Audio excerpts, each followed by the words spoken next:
Ladies and gentlemen, welcome to our 196th Ocean Forum, Enhancing Food Security and Promoting Sustainable Fisheries in Africa, Forging Regional Cooperation and International Partnership. Thank you very much indeed for joining us this afternoon, sharing time from your busy schedule.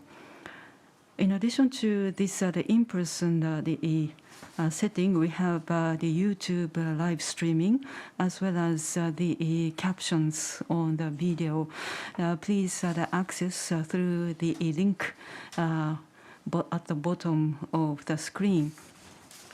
Mr. Masanori Kobayashi, a Senior Research Fellow of OPRI SPF, first shares with you an opening remark. Good afternoon. Thank you very much. My name is Masanori Kobayashi, a Senior Research Fellow of OPRI SPF. Our President, Dr. Sakaguchi, has been unable to attend due to an urgent the official duties. Once again, thank you very much indeed for your joining us this afternoon for this the program, Enhancing Food Security and Promoting Sustainable Fisheries in Africa, Forging Regional Cooperation and International Partnership, in person as well as online. This is also a TICAD 30th year anniversary official side event as well as 196th Ocean Forum. We are very pleased to have His Excellency Dr. Ibrahim Asene Mayaki as keynote speaker, who was the former Prime Minister of Nigeria. Dr.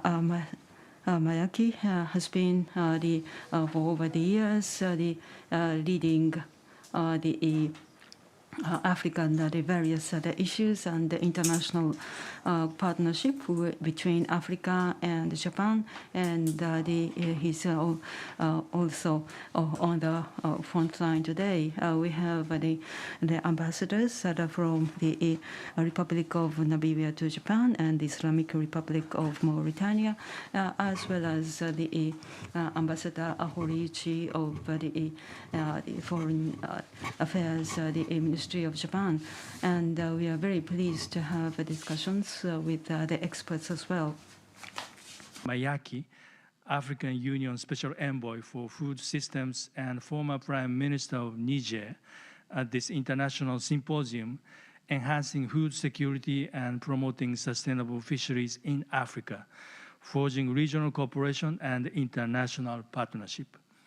It is indeed our privilege to have Dr. Mayaki as a keynote speaker, and we are delighted to have an opportunity to listen to Dr. Mayaki and benefit from his wisdom and expertise in promoting sustainable development, particularly with an emphasis on sustainable fisheries, aquaculture, and blue economies in Africa, and partnership with Japan.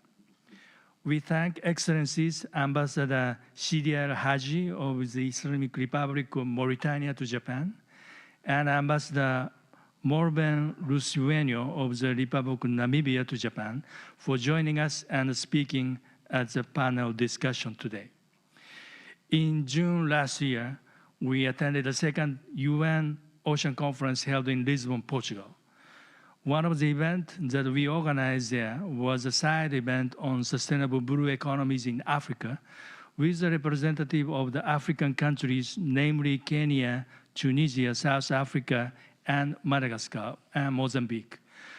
Representative of the African Development Bank and African Union Development Agency, New Partnership for Africa's Development, known as AUDA NEPAD representative, also attended our event as well. In August last year, we were also in Tunisia, just before the 8th Tokyo International Conference on African Development, or TICAD 8. We had an international workshop with the Tunisian National Institute for Marine Science and Technology and addressed a wide range of issues related to fisheries, aquaculture, tourism, marine and coastal ecosystem conservation, illegal and unreported and unregulated fishing or IUU fishing control, ocean renewable energy and regional cooperation and international partnership. The key findings and recommendations were shared at the TICAD 8 side event. Tunisian Minister for Agriculture, Water Resources and Fisheries highlighted the importance of sustainable blue economies in the TICAD 8 deliberations. In July this year, we have traveled to South Africa, namely Pretoria and Cape Town, and attended the International Forum on Sustainable Blue Economies and had consultations with university and research institute experts. We have therefore thereafter traveled to Namibia and Mozambique to undertake research and explore collaboration with Southern Africa. We are also engaged in the work called the High-Level Panel for Sustainable Ocean Economy, or Ocean Panel, in which our Prime Minister Fumio Kishida of Japan is a member, together with the heads of government of Kenya, Ghana, and Namibia. OPRI is a member of the advisory network for the panel, and Dr. Hidesaka Guchi is also involved in the work of this panel as a member of the expert group. Throughout our discussions over the past years, we have noted the changes in the coastal and marine environment. Ocean resources users have been also changing. We have been addressing questions such as how we can really ensure sustainability and equity in pursuing sustainable blue economies. Poverty is still underlying cause for exploitative fishing and poaching in some countries and communities. The limited international capacity is another factor for marine and coastal ecosystem degradation and IUU fishing. Climate change, seawater warming, and coastal inundation, coupled with other anthropogenic factors, perplex coastal fisheries and aquaculture. Various measures need to be taken to reverse such a trend. Capacity development is vital. Science-based policy development is also essential. It is also important to take into account traditional knowledge and practices and empower local community and stakeholders. Leadership and human resource development are also emphasized together with blue financing and technical and technological cooperation. To achieve a sustainable ocean and blue economies, it requires multi-stakeholder collaboration and interdisciplinary approach. Today at this forum, we will get inspiration from Dr. Mayaki's in his keynote address, and then thereafter, we will have a panel discussion with distinguished panelists. They will share their viewpoint as to what is at stake in promoting sustainable fishery and aquaculture in Africa, what are the challenges, and what we can pursue jointly to support the Africa's and global efforts to achieve a sustainable ocean and sustainable blue economies. I am sure that today's discussion will help us explore more effective and meaningful collaboration and partnership for Africa. Once again, thank you for joining us at this forum. I really look forward to the discussion here today. Thank you for your kind attention. 以上、小林上席研究。 Thank you, Mr. Kobayashi. Now, I should like to invite the invited guest, the Mr. Horiuchi, Director General of Africa Affairs Department of Ministry of Foreign Affairs, to the podium.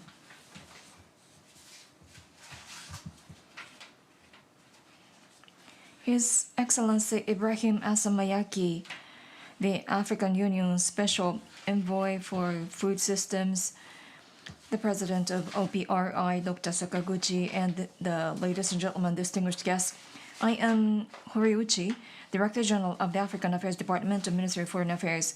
10 years ago, when I was seconded to the headquarters for ocean policy, I used to regularly attend almost every month at the Ocean Forum, sponsored by the OPRI, and therefore I'm very much honored to have this opportunity to speak on behalf of the Ministry of Foreign Affairs of Japan. This year marks 30th anniversary of TICAD since its launch in 1993. Today's forum focuses on food security and fishery industry in Africa. At the time of TICAD 8 in Tunisia in August 2022, we considered the food security of Africa with a consideration into the impact due to the invasion by Russia into Ukraine. In fact, now this year, to embody the TICAD process that focuses on the continuity, the OPRI of SPF has planned and organized this the commemorative event as a side event of TICAD 30th anniversary. His Excellency Dr. Mayaki has come to Japan to realize the further strengthened partnership between AU and Japan with the transformation of food system in Africa. When he was the Prime Minister of Niger and the Secretary of AUDA NEPAD, he was also actively engaged in TICAD process. And also, he tried to raise awareness and attention from Japan toward Africa and explained about the importance of Africa for Japanese companies and made a significant contribution to the relationship between Japan and Africa. And in 2019, he received the Great Cordon of the Order of the Rising Sun, and therefore I'm looking forward to his presentation based upon his rich experience and expertise. On my part, I'd like to touch on 2 points that's about the food security and sustainable fishery in Africa, as well as the initiatives undertaken by Africa and Japan. First, about the food security. Due to the Russian invasion into Ukraine, it now points to the increasing need for responding to the vulnerability of the global food system, especially food's stable supply is directly linked to the life of the people and the region and society of Africa when it depends heavily on wheat imported from Russia and Ukraine. And thus, AU has chosen the theme of the nutrition and food security and increasing resilience in Africa as the annual theme of 2022. And I'd like to pay my deepest respect for the various activities undertaken for the food security related initiatives, especially for improving food security in Africa. Africa is now working on what is called the CADEP to allocate the 10% of public budget to agriculture development, among others, and we give high credit to such initiatives. Japan, as G7 presidency this year, issued the Hiroshima Action Statement for Resilient Global Food Security at Hiroshima Summit, and then we invited G7 members and invited countries, and together with them made an announcement, including CADEP, as a way to support the African agenda for food security and nutrition. G7 is clearly committed to the involvement in various activities in AU. As we mentioned at the time of TICAD 8 in Tunis last year, toward the resilient Africa, for the emergency food production facility under the auspices of Africa Development Bank, the $3 billion for food production support, regional food system resiliency, the food production technology support, among others. We will continue to commit to the various activities to increase Africa food security together with African nations, taking into account the needs of the African side. And now turning to the sustainable fishery and the ocean, to realize that it has been discussed at various forums, including UN Conference on the Law of the Sea, G7, G20, APEC, among others. And this is recognized as one of the important the issues on the diplomatic front. For Africa, it is important for them to promote sustainable fishery in order to realize the sustainable the food resource conservation and the sustainable use and food security, given the rise for demand of fishery products due to the increasing population. And the AU, they came out with the Blue Economy strategy in 2019, and I understand that they are working on various projects toward the transformation and growth of African continent to realize inclusive and sustainable blue economy.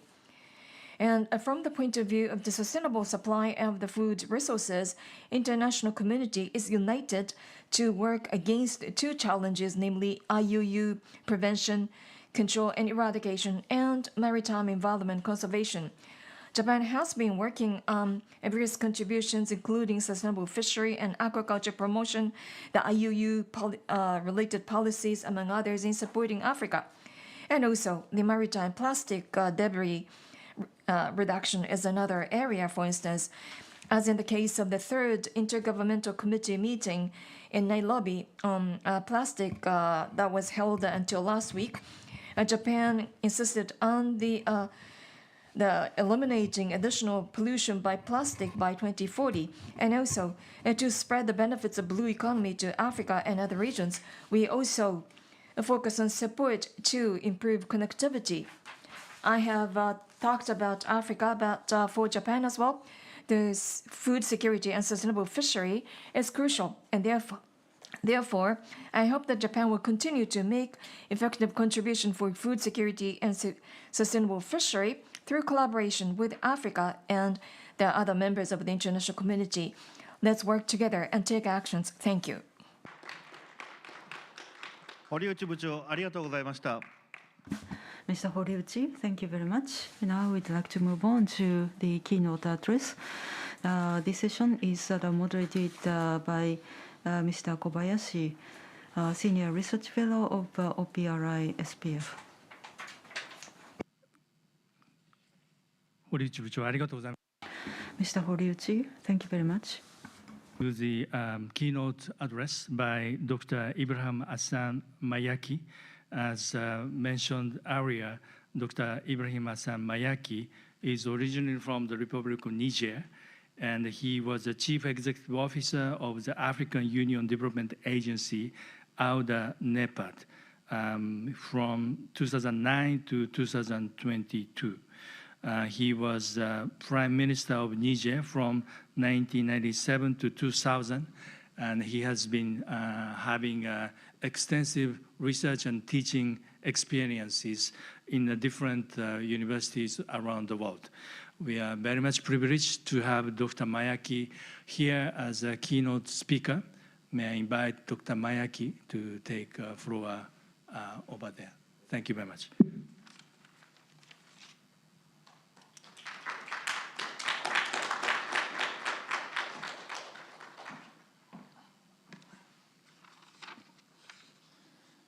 Excellencies, ambassadors from Mauritania and from Namibia, Excellency Director General for Africa of the Ministry of Foreign Affairs, distinguished participants present physically and online.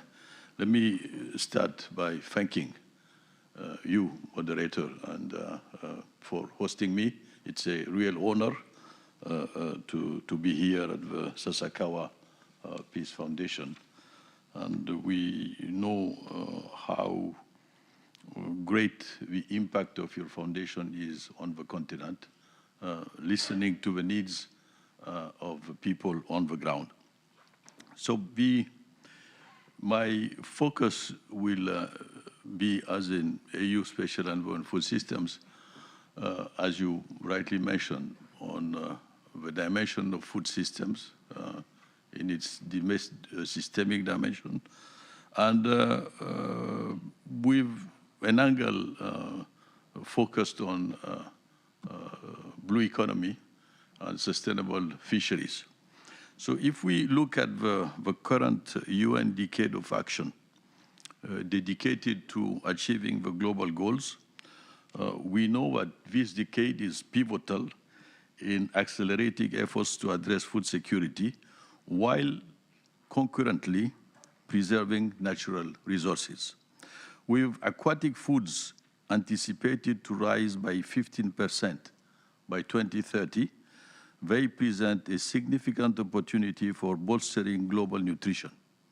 The UN FAO Blue Transformation approach encapsulates a vision for sustainable aquatic food systems, acknowledged as a comprehensive solution for ensuring food and nutrition security, environmental well-being, and social equity. This transformative agenda specifically targets sustainable aquaculture expansion, effective fisheries management, and upgraded value chains through holistic and adaptive methodologies. Anticipating a 15% increase in aquatic food production by 2030, primarily driven by sustainable aquaculture, the Blue Transformation approach focuses on augmenting sustainable practices, integrating aquaculture into development strategies, and bolstering capacities for efficient and resilient aquaculture. Tackling fundamental barriers involves addressing production systems, governance, investment, capacity building, technical innovations, policy coherence, and incentives along the value chain, playing pivotal roles in enhancing aquaculture.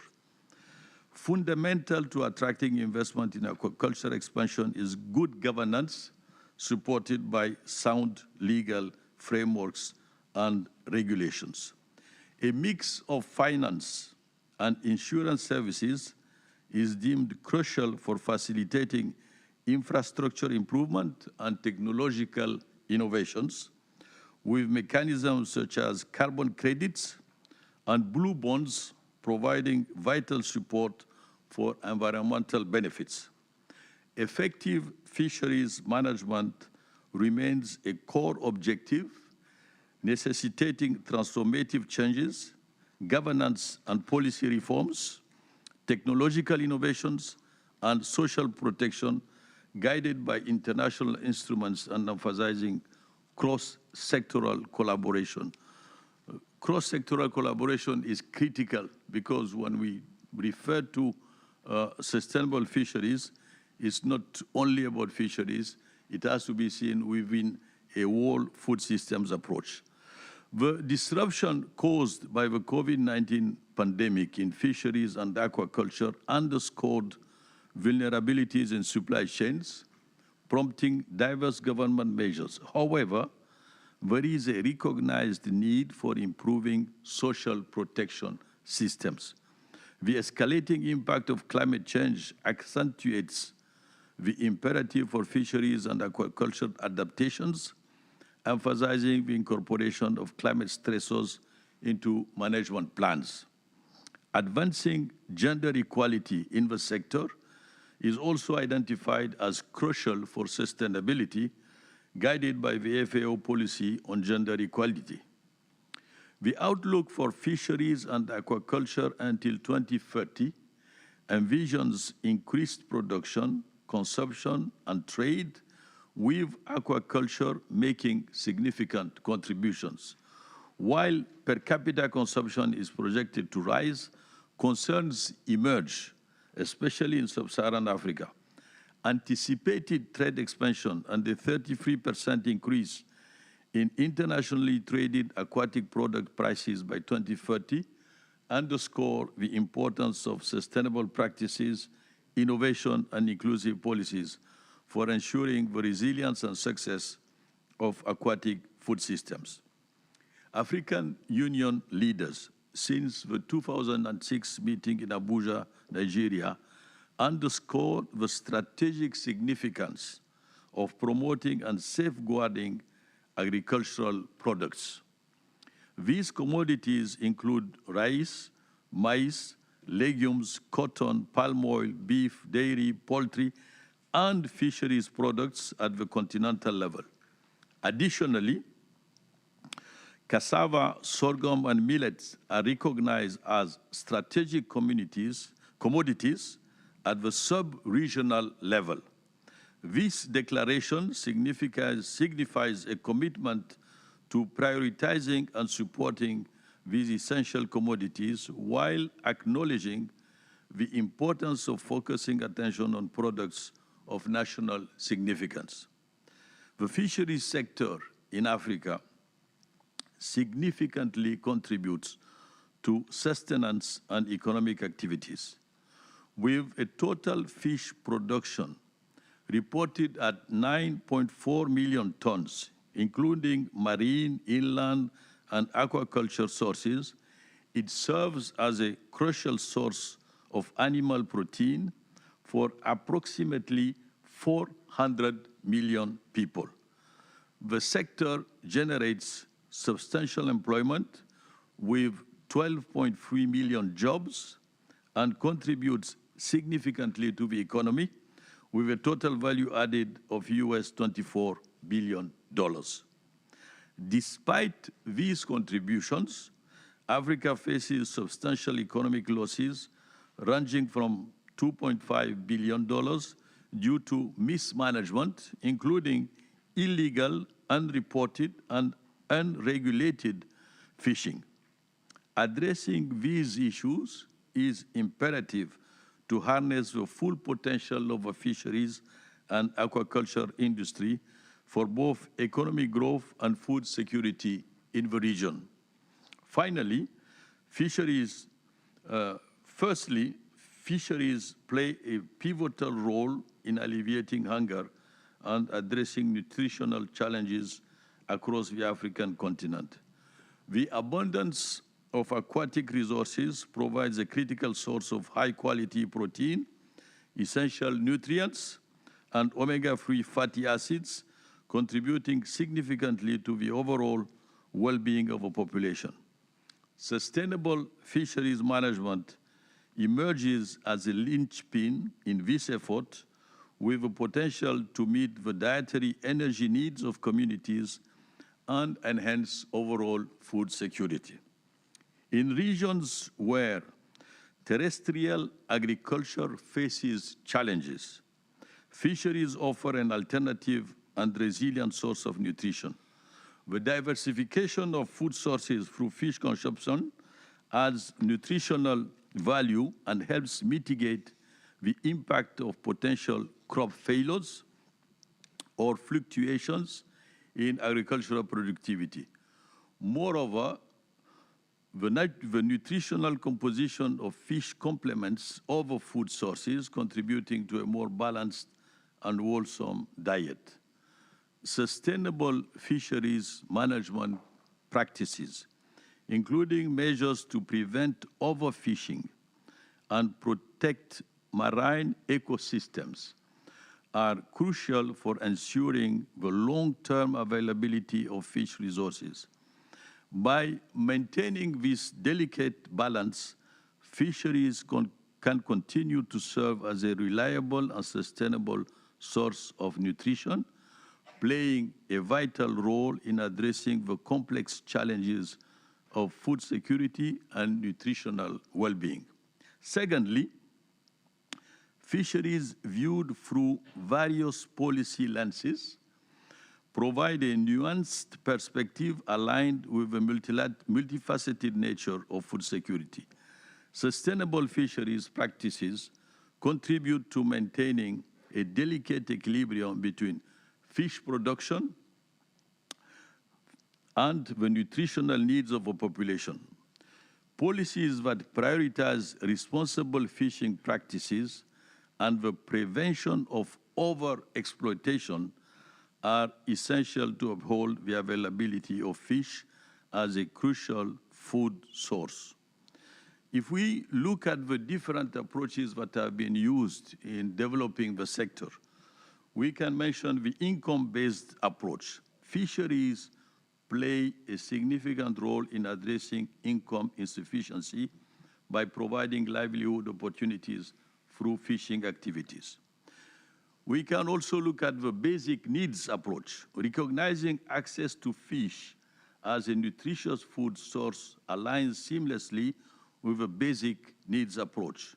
Policies focusing on equitable access to fisheries resources, particularly for vulnerable populations, contribute to ensuring that individuals have a consistent and adequate supply of food. Thirdly, the sustainable livelihood approach.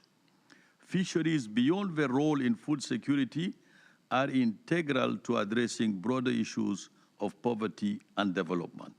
And lastly, the anti-entitlement approach, viewing fisheries resources as part of an individual's entitlements, underscores the socio-economic conditions linked to food security. Policies emphasizing responsible resource management, access rights, and community-based fisheries governance align with this approach, recognizing the diverse elements that contribute to food security. Thirdly, effective governance in fisheries policies is paramount for translating national and regional agricultural investment plans into tangible actions. The involvement of fisheries in the decision-making processes and management of fisheries resource is crucial for ensuring the sustainability of the sector. And sound governance policies should encompass measures for preventing overfishing, protecting marine ecosystems, and promoting responsible fishing practices. Lastly, strengthening partnerships is not only crucial in agriculture, but also extends to fisheries management, addressing the multifaceted challenges facing the fishery and aquaculture sectors. Hence, collaborative efforts involving governments, international organizations, NGOs, and local communities can significantly contribute to the development of comprehensive strategies for sustainable fisheries management. And I would like here to open a small parenthesis.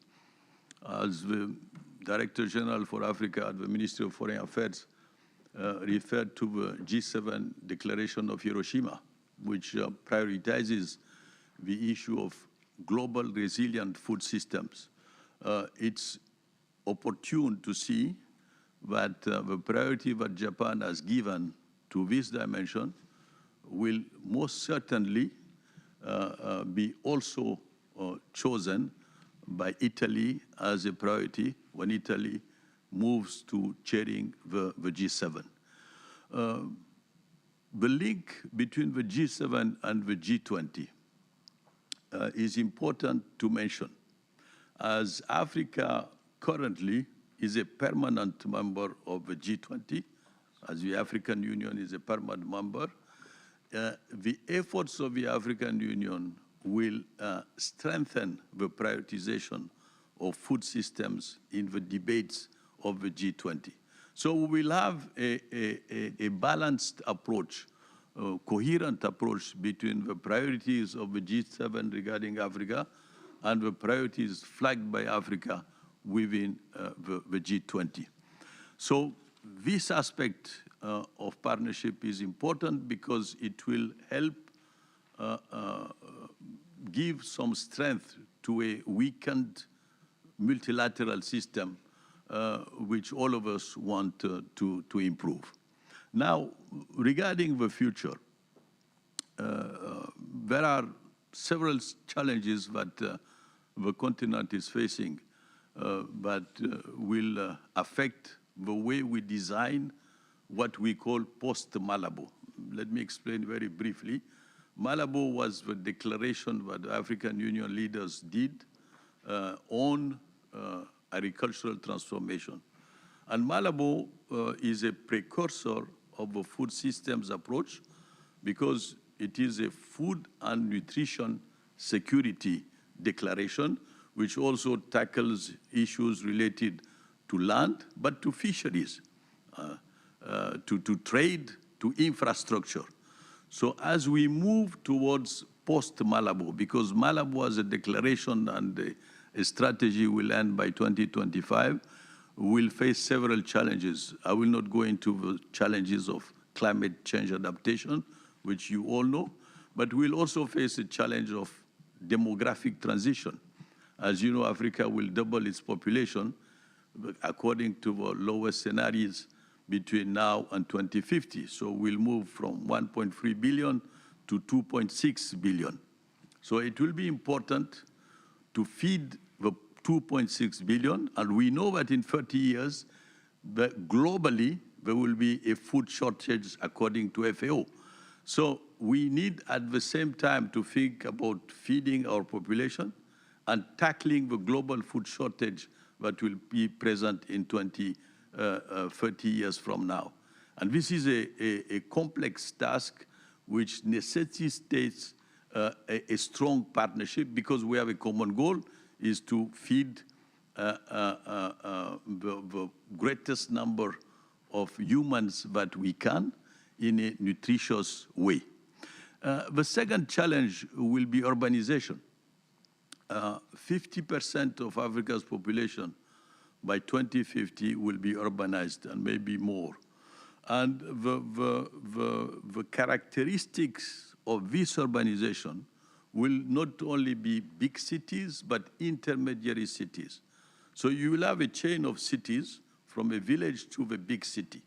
So the planning of the management of this urbanization process is also a complex issue. Why? Because you will have less rural producers for more urban consumers. And the issue of the diet will become a critical point to look at in terms of nutrition. And fisheries comes here as a critical point. When we look at these challenges, climate, demographics, urbanization, and we see the complexity, the design of our policy needs to be framed in such a way that we can accelerate the transitions we are in.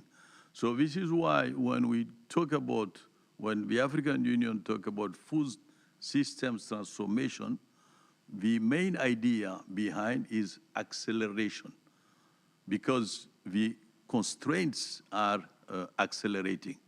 So coming to Japan and interacting with Japanese authorities on these issues, we think is critical, because Japan is a member of the G7 and currently chairing, and as prioritized before the issues of global food systems resilience, as prioritized the issue of nutrition. You organized a few years back the Nutrition for Growth Summit, and you have maintained that priority up to now. So Japan is the perfect partner to engage in order to look at the necessary solutions for the future. So let me stop here, and thank you for inviting me.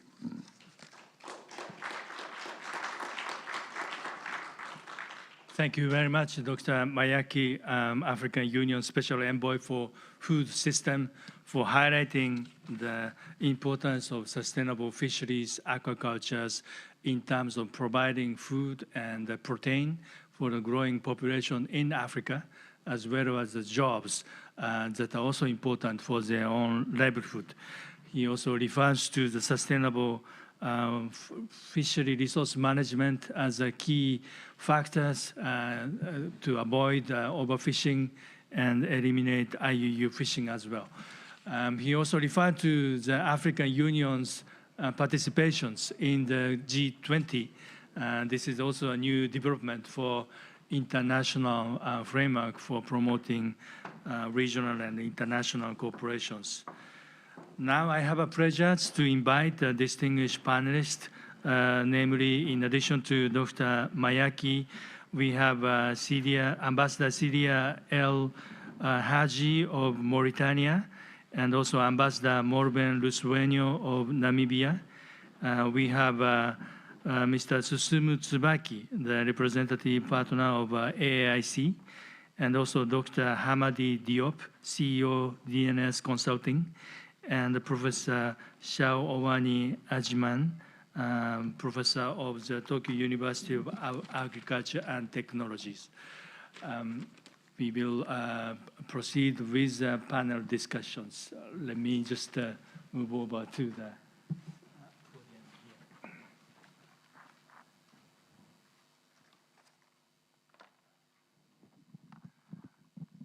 So first, I think we really attentively listened to Dr. Mayaki's keynote address. And first, I wanted to invite Dr. Hamadi Diop to follow up to the issues of sustainable fisheries and aquaculture.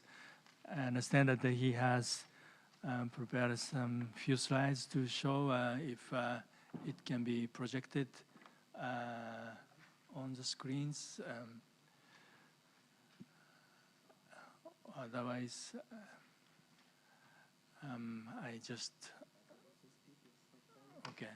Otherwise, yeah, I'll ask Dr. Hamadi to speak, to take a floor. Thank you, moderator, and thank you, Dr. Maiki, for this very comprehensive keynote address. Although I have been in the fishery sector for quite some time, but I learned a great deal just listening to you.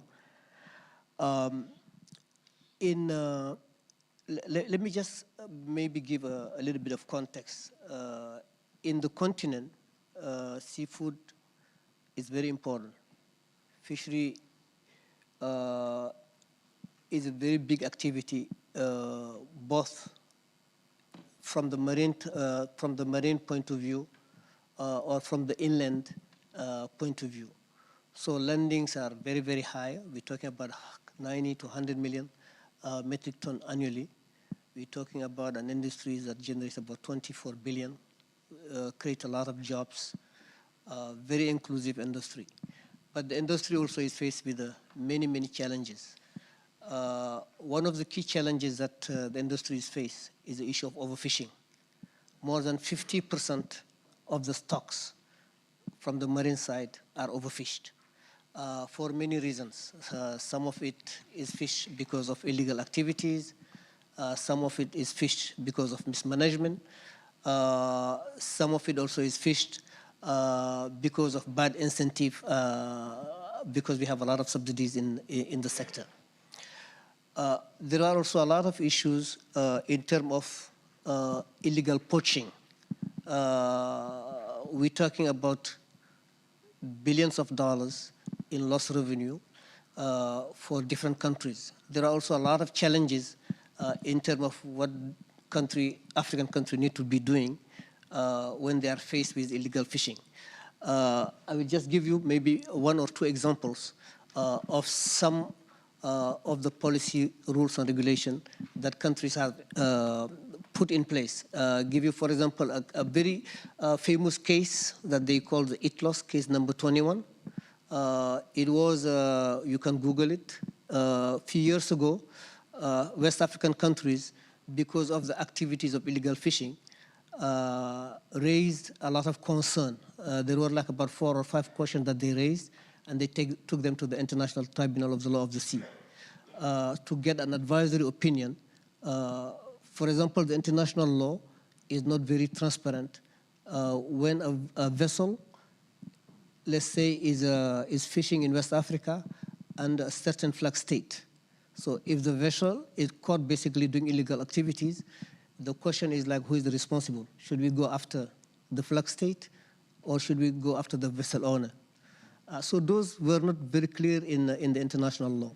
So 7 countries in West Africa, including Mauritania, Senegal, Guinea, so they took the question to the International Tribunal of the Law of the Sea to get clarifications. And an advisory opinion was given to them, so that when a vessel commit a crime, there are certain rules and regulations that you can follow. The second point is that most of those countries, because they were not used to those kind of situations, they did not know once they catch a vessel doing illegal activity in their extensive waters, how they can prosecute those vessels. And at the time, the government of Japan and many OECD countries stepped in and start training prosecutors and helping them on how to address those issues. So this is the second question I wanted to bring on board. The third one is the issue of capacity. There are a lot of issue of capacity in terms of research, doing vessel surveys along the coast of Africa. For example, if you want to manage well your fisheries, you need to know the amount of fish you have in your ocean. For you to do that, you need to do fishery surveys, and a lot of countries lack the necessary tools and instruments. And at one point of time, actually, the government of Japan stepped in. Recently, they offered an oceanographic research vessel to Morocco. They building one for Mauritania. They have offered in the past one to Senegal called the ITAF Dam, etc., etc. So there are a lot of activities and that the Japanese government has done in the area of collaboration. Let me just stop here for now. Okay, thank you, Dr. Hamadi Diop, for your remarks. I think you emphasize this sustainable fishery resource management as a key, together with elimination of IUU fishing and the capacity development for fishery resource assessment. I'd like to now turn to Ambassador Morben Lusuwanyo of Namibia. I am pleased to mention that I visited Namibia last July, visiting the University of Namibia and meeting professors at the University of Namibia Science and Technology and the University of International Management. I am very impressed with faculty members. They are also structuring their faculties to address sustainable blue economies, including renewable energy development, like hydrogen or ammonia, to promote blue, maritime transport and the decarbonization in the maritime sectors.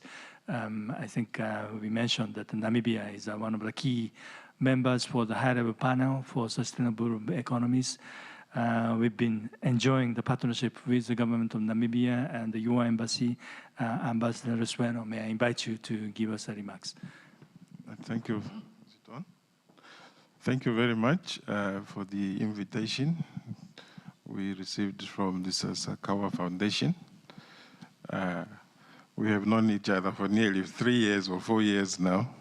And also my brother there, we have worked very closely together with our embassy, and also our meetings and collaboration during TICAD meetings. And thank you also to Dr. Mayaki here, who is our guest speaker, and also to the Director General of MOFA. I believe I was just told he was the Japanese ambassador to the AU. I'm pleased to meet you. Namibia, as you all know, is ranked as one of the top 10 fishing sectors in the whole world. So our fishing sector is really vibrant, and the government has been very much engaged into protecting the ocean. We have a coastline of about 1,572 kilometers from the south, South Africa, all the way up to the north to Angola. So currently, as it stands now, the government has engaged in so many efforts to promote aquaculture, as it was mentioned by Dr. Mayaki here, and also by my brother here. It is really important. Namibia is a dry country, but the government is currently promoting inland fisheries by setting up these aquaculture farms and so on in most parts of the country. You will also believe or understand that our government had introduced what we call fish consumption. Fish consumption. So there is already an agency that is promoting eating fish in Namibia. Initially, Namibians eat meat a lot, but the government has come up with these strategies to encourage Namibians to eat fish, because we have a lot of fish in the sea. And already as we speak, the government has opened up so many, with the private sector has opened up so many fishing shops or fish shops throughout the country to encourage Namibians to start eating more fish. So that is another very important development. It's also important for us to understand that for us to trade in fish, there has to be proper regulations, cooperation, interactions, as Dr. Mayaki mentioned in his speech here. Because we are not on our own. We work closely and cooperate with other countries. Our fish, for example, is being exported to Europe. In fact, here in Japan, they enjoy the rock lobster from Namibia. I have met the company that imports rock lobster from Namibia, and I'm told it's enjoyed especially during New Year and during weddings. So the measures that the government has also introduced is we have patrol vessels that monitors the movement of ships. Also on these fishing vessels, Namibian fishing vessels, we have monitors, some inspectors who are part of these fishings to ensure that the proper fish is caught, the proper quota is caught, and so on. So these are the measures that the government has put in place. And also, there is this thing they call, it is called traceable. These products have to be traced, that these products were caught by this vessel. For this to be traced, you need to have all the data. And I've listened very carefully to Dr. Mayaki here. You need skilled people. You need data for all these kind of strategies and so on. So the challenges also, as it was mentioned earlier on, is on climate change. The pollution in the ocean, plastics and all these things. So these are all the regulations that governments, for example, in my country, there are regulations that monitors and control this. And as my brother here just mentioned, our universities are engaged in research of all these areas. Thank you very much. I'll stop here. Thank you very much, Ambassador Spaniel.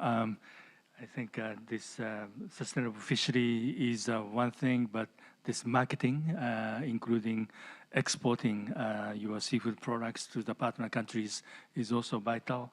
And this catch certification is another key topic to make sure that seafood is not coming from the IUU fishing resources, but instead it comes from the trusted fishing companies and the fishermen.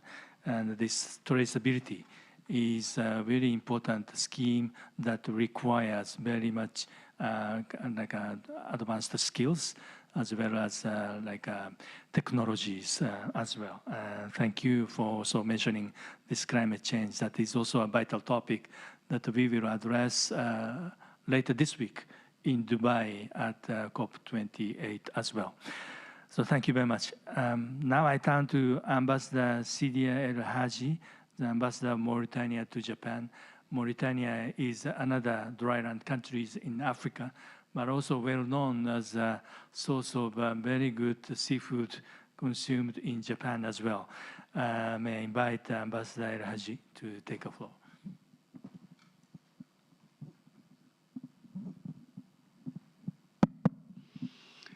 Thank you very much, moderator. Good afternoon, everyone. Mr. Prime Minister, His Excellency, the Director General of African Affairs, His Excellency, my friend, my brother here, the Ambassador of Namibia, distinguished panelists, and the distinguished guests. I would like to start by thanking the Ocean Policy Research Institute and the Sasakawa Peace Foundation for organizing this, in my view, important forum. And of course, thank them also for inviting me to say a few words. And indeed, I will be delighted to share with you some thoughts about the fishing industry in Mauritania. And I will concentrate, or I'll focus on 3 issues. First one is the importance of fishing in Mauritania, the importance of the industry to the economy of Mauritania. And the fishing industry contributes a very substantial percentage to our national income, our GDP, as well as to our budget and our exports. It's one of the major foreign exchange earners as far as we are concerned. But on top of that, and more importantly, it is also a very important provider of employment and nutrition. And these are 2 extremely important issues for us because we have a youthful population with a lot of graduates and a lot of people who are on the job market. And this is an industry that provides thousands of jobs. And that's very important for, of course, their livelihood, as well as, incomes for them to afford a good living. And nutrition, of course, because we are actually, like Namibia, we are not usually a fish-consuming country, but the government is trying very hard to make sure that to send fish inlands, because those people who live on the coast know fish, and they have been eating fish, consuming fish for maybe centuries. But those people inland, actually, very close to the coast, not too very far, but they just do not eat fish. Usually they might. But we are trying to change that because, it's a dry country, and this is nutritious food, and we need to make sure that everybody consumes it. Now, with regard to the policies of the government, we have the policies have evolved over the years, but more recently the focus has been very much on sustainable fishing, and of course the preservation or the conservation of the marine environment. And there have been a number of strategies and law and regulation that actually govern the fishing industry. Both the small-scale fishing, which is actually the most important as far as nutrition is concerned, because small-scale fishing is actually the fish is either consumed by the fishermen themselves or their families or sold in the local market. We have, of course, a very important industrial fishing sector, but that is mainly exported. We haven't been able to manage any value-add transformation in Mauritania in order to add to the consumption, but it is really the small-scale fishing where the Mauritanian, the ordinary Mauritanian, really can benefit from and consume sufficient.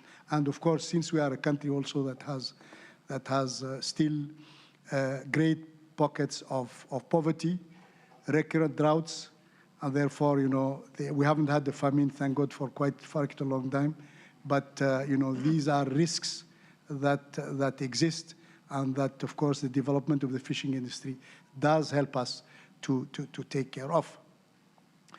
Of course, we have a lot of challenges at the same time, which actually challenges that we share with our neighbors. Senegal, the coast of Africa, where we are situated, and we do engage. We have been cooperating with these countries for a long time in order to counter these challenges, or devise strategies to make sure that we address these challenges properly. Of course, we have a lot of them, but I will address one of them that has been mentioned, and that is the overfishing and the depletion sometimes of some species. Suddenly we hear that there is a species of fish that just has disappeared. And it's, of course, because of the activities that were mentioned earlier as well, the illegal fishing, the unreported, unregulated activities that happen on the coast there, etc., that provide these things. So we have, together with our neighbors, we have mechanisms to collaborate in order to address these issues. And of course, we have the Sub-Regional Fishing Commission with the countries of the coast there, where we work regularly with, and we have also the regional partnership for coastal maritime conservation. And we engage into a lot of activities together, including, of course, we devise common strategies to deal with these challenges and to regulate, of course, the fishing industry. We also exchange a lot of information and a lot of data, and we try to organize patrols as well, joint surveillance in order to make sure that, all those vessels that are not supposed to be there and the catches that are not legal, do not take place in the territorial waters of all the countries. Of course, we do this in partnership with a lot of international organizations and Japan as well, regionally. Of course, I'm glad to mention that bilaterally also we have a lot of cooperation with Japan in the fishing industry. And of course, we're looking forward to continuing this regionally as well as internationally. And I thank you. Thank you very much, Ambassador Hajit, for your remarks. I think this overfishing is a common issue that we have to contain these overfishing issues and avoid fish stock depletions, regional partnership, and also developing a common strategy. I think this is one topic, but we may follow up in the subsequent discussions. We are also pleased to know that there's substantive bilateral collaborations between Mauritania and Japan in the areas of fisheries. Thank you indeed for your remarks. Now I have a pleasure to introduce Mr. Susumu Tsubaki, representative partner of AAIC. He has been having extensive business experiences in Africa, including agriculture and fisheries. We are very much delighted to have Mr. Tsubaki with us, and I invite you to take a floor to address this sustainable fisheries and blue economy in Africa. Thank you very much. So anyway, thank you very much for joining and inviting me here. So it's a precious opportunity. Thank you very much. So first of all, I'd like to talk about my companies, and we are the, okay, next slide, please. May I use this one? Oh yeah. Actually, we are the first Japanese private fund which focused to Africa. At this time, we have mostly the 50 portfolios in Africa. We have 6 offices and 20 Japanese and 500 employees in Africa. So actually, we are maybe the largest private equity fund to invest Africa. I have 2 arms. One is direct investment to agri and green, agri and agriculture also. And the other is a fund. I have a fund for innovation, Africa Healthcare Fund. Yeah, this is 2 years ago. I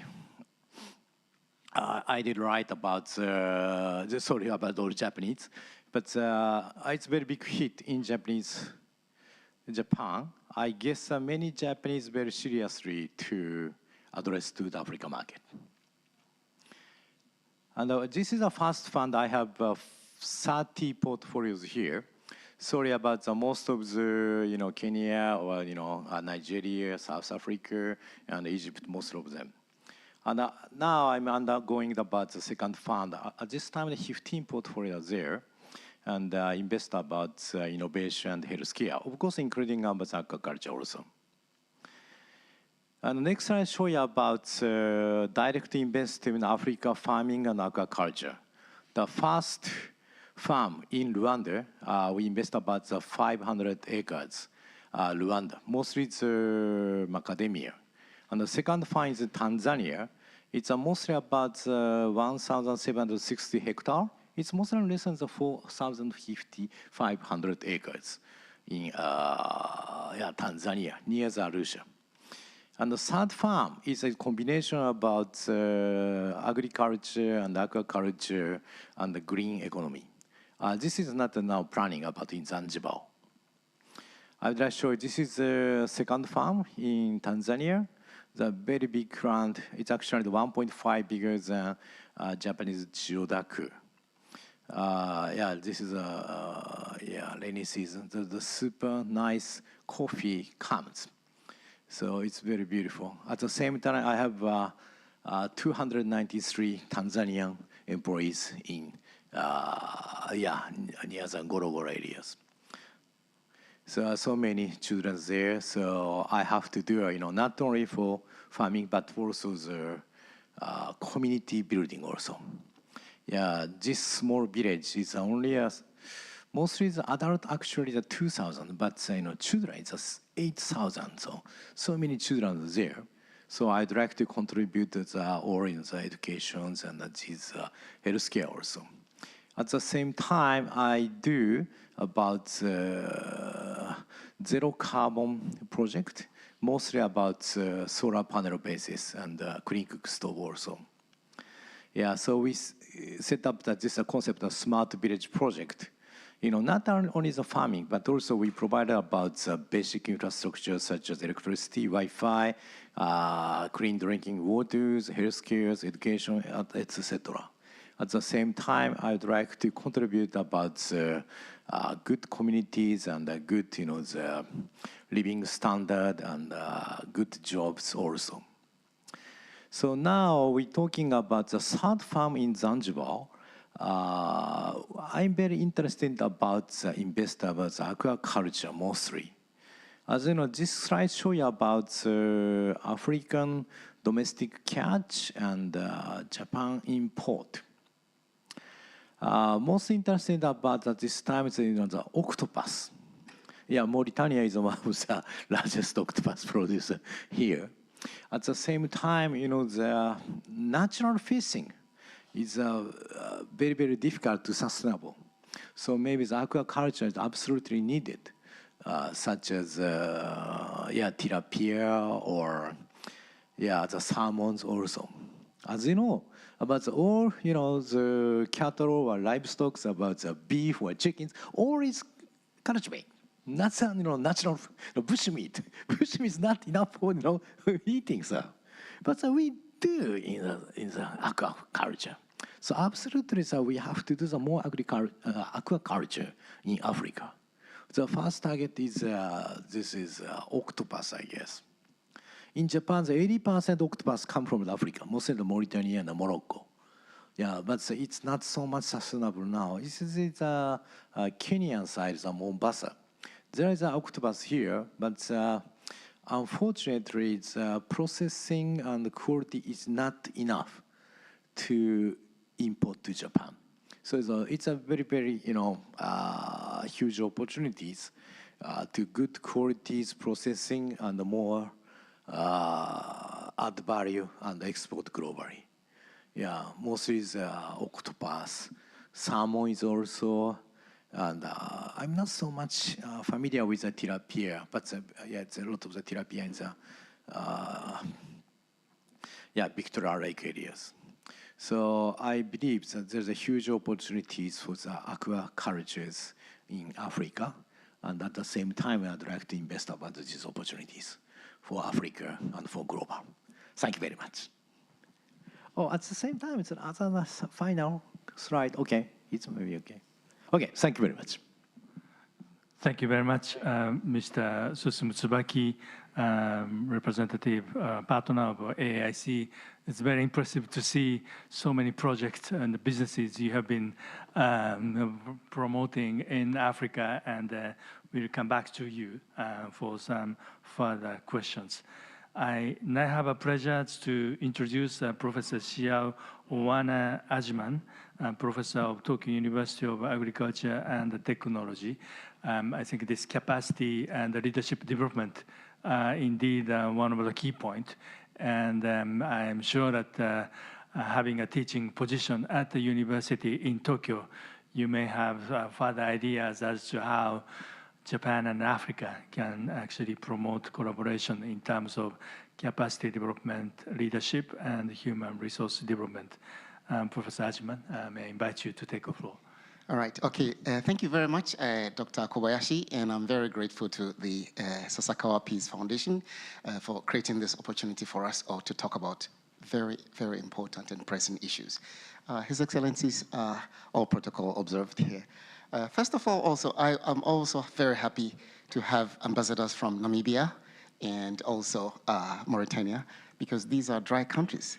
And over the past 2 decades, my main research has been on developing resilient farming systems in dry areas. And so we have already tested, I'm working on special organic mulches. We've tested them in South Africa, and we've tested them in Ghana also. As you can see, I'm sure many Japanese are wondering, why do we have someone from Ghana to talk about fish? People are thinking probably about chocolate and cocoa, because once you mention Ghana, the first thing that comes into mind is cocoa. In Ghana, we also consume a lot of fish. Ghana actually consumes more fish than most countries in Africa. The average person consumes maybe twice the world's average. But unfortunately, as you can see in the one slide I have so many challenges. If we want to talk about the challenges alone, it will take us about 2 hours tonight. So I have just listed all the challenges we have. When you talk about sustaining fisheries or fish resources, I talk about sustainability of crop systems, forest systems. It's quite easy because these are visible. If you look at forest systems, you could say, oh, Japan is 23% forested. It's something visible. So when you talk about sustainability of something which is visible, it's quite easy to deal with. We talk about sustainability of cropping systems, it's quite visible. But fisheries and fish resources, they move so fast and they can move from one area to the other. It is very challenging. And let's look at the last part here. In 2015, some lecturers from our university and I went to Ghana to take samples of river fish, mostly catfish. And we did heavy metal accumulation of the samples we took. And I was so surprised to see that river fish do accumulate heavy metals. So if we do our best to promote fishery resources without tackling illegal mining or mining using mercury and other heavy metals, we end up even worsening the whole thing. So it's not only about quantity. We need to be very careful about the quality of fish that we can produce. So my advice to all the panel members here and the whole of Japan is, let's help to find out as quickly as possible how the quality of the fish we grow. I'm a forester by profession. I don't know much about fishes, but fortunately my son is in the PhD program in Japan, and I have tasked him to work. He's studying about fish. His main task is to learn about good Japanese production technologies, and then I'll take him to Africa to help. So I myself will be at the background, but he is so keen, and I'm actually taking him to Ghana next month to go and take data on the kind of fish we have. So that's all I have for you. Thank you very much. Thank you very much, Professor Ajuman, and I'm very pleased that your second generation is promoting sustainable food productions for Africa. We have listened to the 5 panelists, and I'm just asking Dr. Mayaki to react to any of the points raised by the panelists. I see this sustainability is one of the issues, and also maybe benefit sharing, how the Africa can actually have a proper equitable benefit arising from sustainable blue economies. And then we can really promote meaningful collaborations between Japan and Africa, or Japan support regional collaboration, cooperation in Africa. May I invite Dr. Mayaki to give us any reactions to the first round of panel discussions. Thank you, Mr. Moderator. First of all, I was very much impressed by the presentation of Excellencies Ambassadors of Mauritania and Namibia. And we know, and Dr. Diop, who has been studying the national frameworks regarding the development of sustainable fisheries, that there are 2 examples to which we refer quite constantly in terms of best practices. And I think the Oceanographic Research Center in Mauritania is one of the best in Africa. And I remember as CEO of Auda NEPAD, we used to really dig into the best practices of the Namibian policies regarding fisheries. So you have two presenters who are coming from countries who really develop best practices in this domain. And if you look at the biennial review of our food systems implementation with the indicators regarding nutrition, you can see improvements, significant improvements in nutrition indicators in the two countries. I would like also to congratulate the CEO of a company who demonstrated his vision of responding to locally identified needs and building solutions which are homegrown.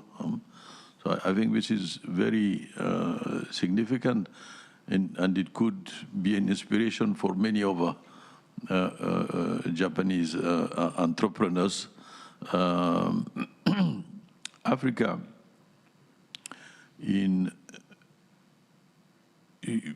frequently we say is the continent of the future, but I firmly believe that it is the continent of the future. The demographic challenge I was referring to, 2.6 billion. By the end of the century, 1 on 4 humans living on the planet will be African. So the capacity of Africa to change the world is real. And when we'll move to 2.6 billion, we will have a middle class, whatever happens, of roughly between 600 and 700 million. The world population of Europe, correct me if I'm wrong, is around 400 million. So the middle class in the continent will be between 600 and 700 billion. And if you go into the websites of insurance companies, you see that their long-term strategies is targeting Africa because they are looking at these 600 million middle class. And since we are the least insured continent in the world, the market for them is there. If you go on the website of big farmers, Pfizer, and they are targeting this middle class, the market is there. The returns on investments will be there. So looking in terms of economic development at this continent in the future and seizing the opportunities now is a big advantage for the future. And I would like to react briefly on the professor who, in a very didactic and clear way, talked about the challenges which are real.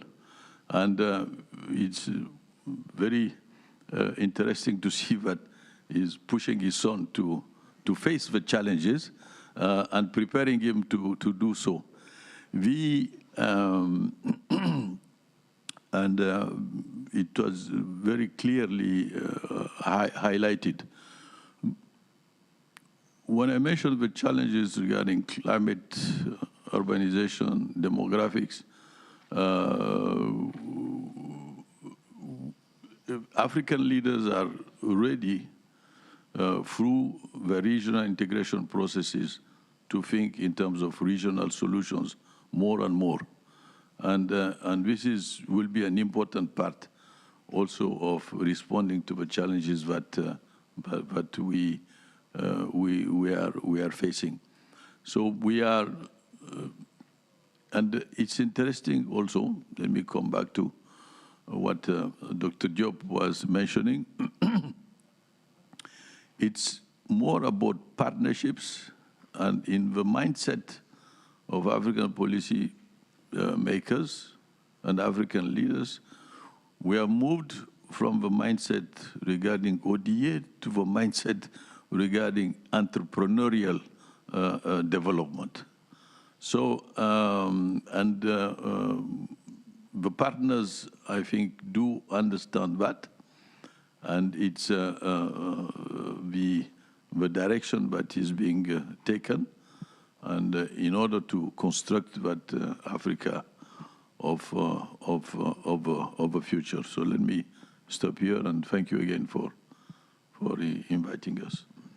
Thank you, Dr. Mayaki. I think we are getting a bit pressed by the time, but maybe I just ask for quick additional remarks by Dr. Diop as to how we should do to create a kind of enabling policy environment for encouraging this productive investment in sustainable blue economies in Africa in response to what Mr. Tsubaki was just alluded. May I invite you to mention any key aspect as to how we can really support regional African initiative in creating enabling policy framework. No, thank you very much. Let me maybe pick up on 3 issues. The first is like the regional cooperation. We have now in the continent region like the IGAD region, where you have about 8 countries. They came together and they developed a framework like on blue economy. So they have a regional strategy on blue economy. So the regional strategy is fully aligned to a continental strategy also on blue economy. So IGAD went into the countries, so they did some baseline references, and then for every single country, they supported them to develop their own national strategy. But again, developing the strategy is the easy part. The challenge is to implement. And when it comes to implementation now, countries are faced with systemic issues, lack of capacity, so they need training. Sometimes you want to do fishery survey, you don't have a vessel. So you need also to have support. As the ambassador of Mauritania was saying, sometimes you need also to do joint, let's say, marine surveillance operations.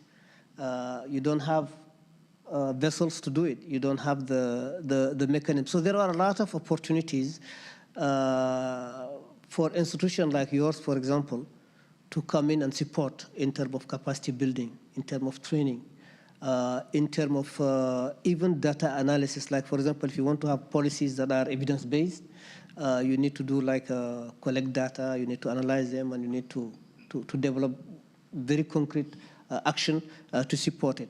So that's the first area where you can have support. The second issue that has been raised is the issue of aquaculture development in the continent. In Africa, aquaculture is faced with 2 issues. We call it seeds and feed. So you have an issue of having fingerlings, and the cost of feed is very high. So if you can bring it down, you can help significantly the country. Let me stop here. Thank you.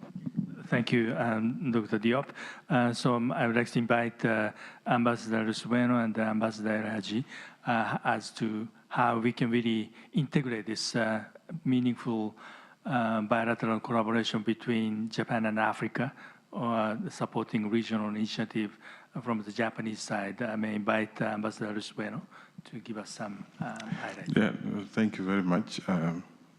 We have bilateral agreements with the government of Japan in various sectors. And our governments continue to engage. We have the Director General here. So we have different sectors, especially like in the fishing sector, where we continue to engage with the Japanese government. And it's not only limited to the government. This includes the private sector as well. Like you were recently in Namibia. So that is part of the engagements that we need to continue to collaborate. Just to touch on the aquaculture in some parts of Africa, like in my country, we mentioned that it is dry. And sometimes you have to drill a borehole. the water that you get there is kind of salty. How do you address that? So that is a question I'm putting to my panel members here to assist. I can give an example. I have drilled a borehole at my own property. The intention was to introduce some kind of small-scale fish aquaculture. But now I ran into difficulties. The water is salty.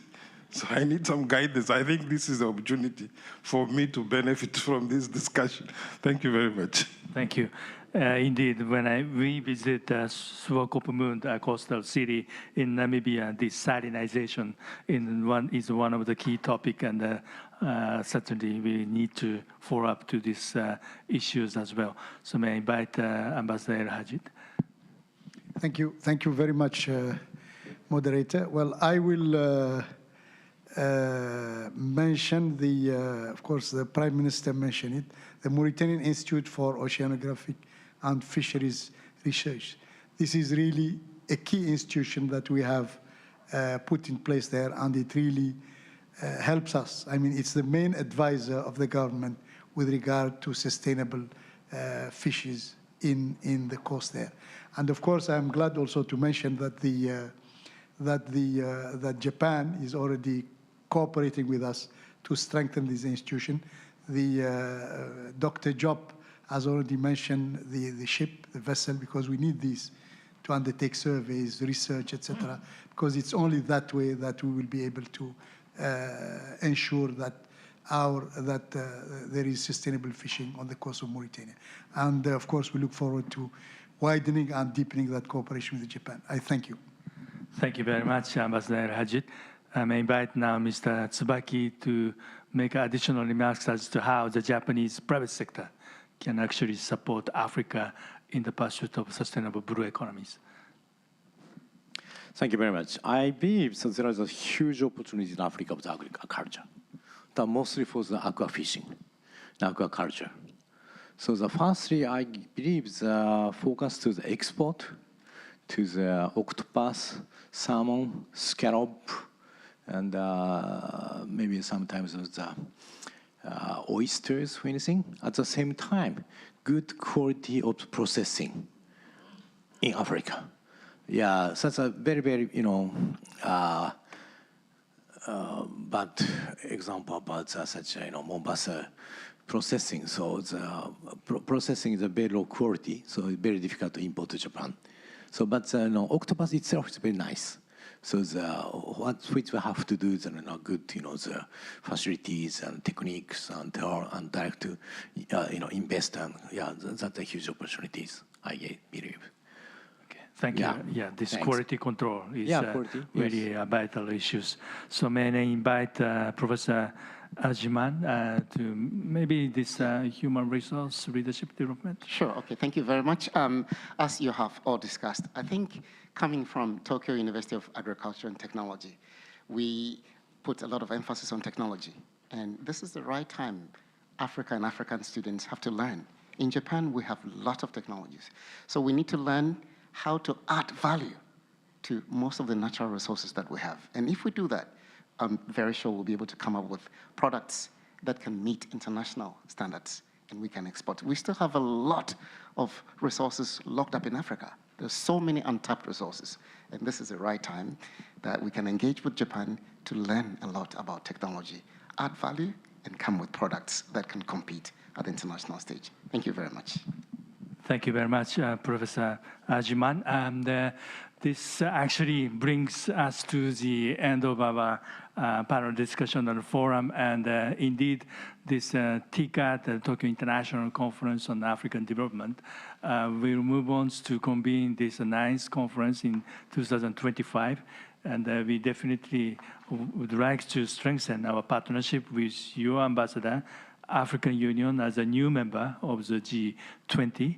And then we certainly promote this research, human resource, and leadership development in the pursuit of sustainable development. We are here and hope to have another follow-up opportunities to discuss these blue economies in Africa. And we really look forward to continuing our collaboration and also interacting with you all in the audience in this room, as well as all those who are listening to us by online. I thank you once again for your attendance and enthusiastic participations. Please join me in giving a big round of applause to the 6 panelists, and particularly Dr. Mayaki as a keynote speaker. Thank you very much. ご登壇いただきました皆様ありがとう。 Thank you very much, all the panelists. This concludes the 196th Ocean Forum. I'd like to ask you to give us your feedback, and we take your question, the feedback by 23:59 of today. Please use the QR code to send your feedback. And on December the 2nd, there is going to be this lecture that will be co-sponsored together with the Akusa Life Insurance and Tohoku University, followed by the 10th Maritime Security Symposium on trust building and the controlling the armed conflict. Thank you very much. Hope that you would also join us there.